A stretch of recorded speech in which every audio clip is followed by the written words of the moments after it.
Let me ask some random questions from Reddit.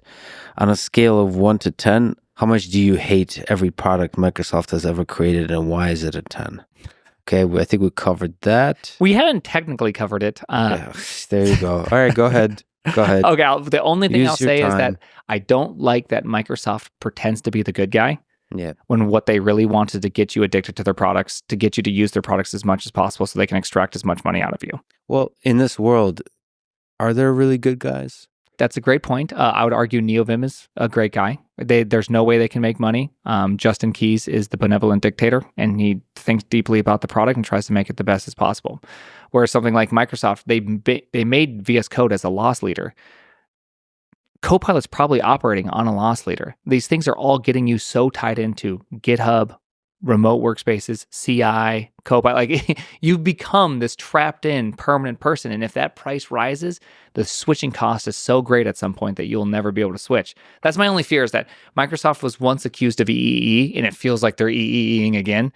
Yeah, I'm nervous about criticizing a good thing because you could see an incentive to do that good thing, like Google creating all these services that don't make money, like Gmail, for example. Mm-hmm. You can sort of cynically say like they're only doing that to tie you into an ecosystem so they can basically keep you for life.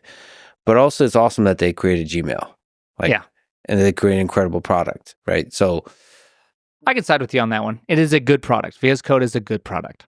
Yeah, don't put that on the, but it was fine. They did a great job.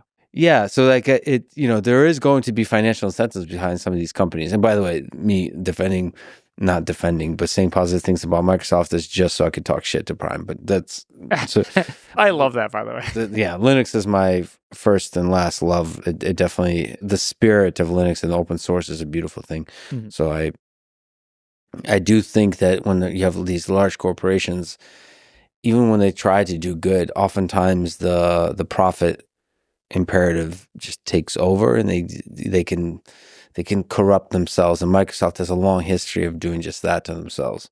Yeah. That said, they've done, they have, you could say for cynical reasons, because they want to seem like the good guy amongst developers, but they've done a lot to support open source. It's just like same with Meta. Meta's done like insane amount to support open source. And you can say, actually, for that one, I don't know if I can even make a financial or a cynical case for why Meta is open sourcing Llama and like these. Yeah, that one's confusing. It just seems great. Maybe for hiring, but no, I think that's legit, just an ethical, really powerful decision. And sometimes these companies, because they have a lot of cash, can do the right thing. Yeah, it's a really positive way to look at it, and I think that's really nice. But we should always be skeptical. Yeah, I mean, because at the end of the day, companies, they're not good, they're not bad, right? They're morally neutral. It's the people that are running them, the decisions those people make, that are really where the bad or the good comes from. Another question, asking if he knows how to milk a cow. I've already asked that. The answer is no. Oh, no, you don't know. I've never milked a cow. Never milked a cow. Almost been killed by a cow, but never milked a cow. Did you ever ride a bull? No. All right. Why male models? Okay, so I can explain that one. Mm-hmm. I will say something like, I really dislike the color purple because the color purple makes me upset. I don't know, just something very benign. But then someone right afterwards will be like, but why don't you like the color purple? Right? And it's just like Derek Zoolander. It's just like I get done on a 5-minute talk about it, and then the next question's like, but seriously, why though? It's just like, why male models? Yeah, so that's the Zoolander reference when there's a long explanation why male models, and he agrees and then forgets. Yep. What is Ligma? I've died by Ligma quite a few times. Ligma. So do you know the origin story of Ligma? No. So Ninja, famous streamer, someone got him with Ligma, said like, oh, something like, have you heard about Ligma? And he was like, no. And he's like, oh, Ligma balls. Right. And then after that, Ninja got like so hurt by getting had by that, that he started banning anyone in chat who said the word Ligma or something like that. And so then it'd be, if you don't embrace the meme, Yep. you get destroyed. So, of course, gets destroyed. And so then the whole goal is that can people get me with Ligma? TJ did iLadies. He's like, oh, did you hear that e-girls got renamed to iLadies? And I just didn't even see it coming. And I was just like, what? And he's like, iLadies, nuts on your face. And then it's just like, oh my gosh. And then a Pirate Software has also got me like, oh, have you heard about Google SEMA, which SEMA is a real product by Google.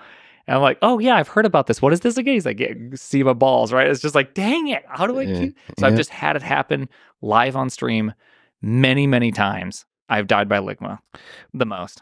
Please ask him about the size of his dick. Okay, so that's DICT. That's dictionary in Python. Who doesn't love dicts? Yeah, that's a great question. Just a dict party when you use Python. I love dicts. That should be a t-shirt. That's actually a hilarious t-shirt. But so on Stack Overflow, you can ask any question you want. And I decided to craft a question one day on Stack Overflow that says how to measure your dict in bytes. And then I proceeded to really go to town and like explain all the different things like, well, what about the cost of the strings and the references? And, like when you really get both hands on your dict and really go after it, it's like very hard to like really threw in some innuendos. The Stack Overflow team deleted the question and then someone hand wrote me an email explaining why they deleted the question and complimented me on how thoroughly and thoughtful the question was just to weave in innuendos, and that the entire team was impressed, but it's inappropriate and it had to be deleted, and don't do it again or we're going to ban your account. And so it's like very funny moment. And so I was like, oh, that's funny. That happened. That was about 6 years ago. Last year, I was at a conference and there's a guy wearing a Stack Overflow name tag. And I was like, oh, you work at Stack Overflow? He's like, oh, yeah, I do. I'm like, do I got a story for you? And he goes, no, wait a second. No. Are you the dict guy? Yeah. Like that was his only question was that. And I was just like, let's go. I didn't even say anything about me. And he already knew immediately I was the dict guy. I should say in all seriousness, I think I've had a bunch of conversations sort of in the Python world where I would have to mention the name of this data structure and it makes me uncomfortable every time. It's a very unfortunate shortening of a word. Dict. It's just like when I go to the hardware store and ask for caulk. Yeah. And there's always a nice old lady and I ask her where to find. And it's very uncomfortable. I try to pronounce it as hard as I can. Really get that L in there, like caulk. Caulk. Just to be clear. And try to avoid eye contact the whole time.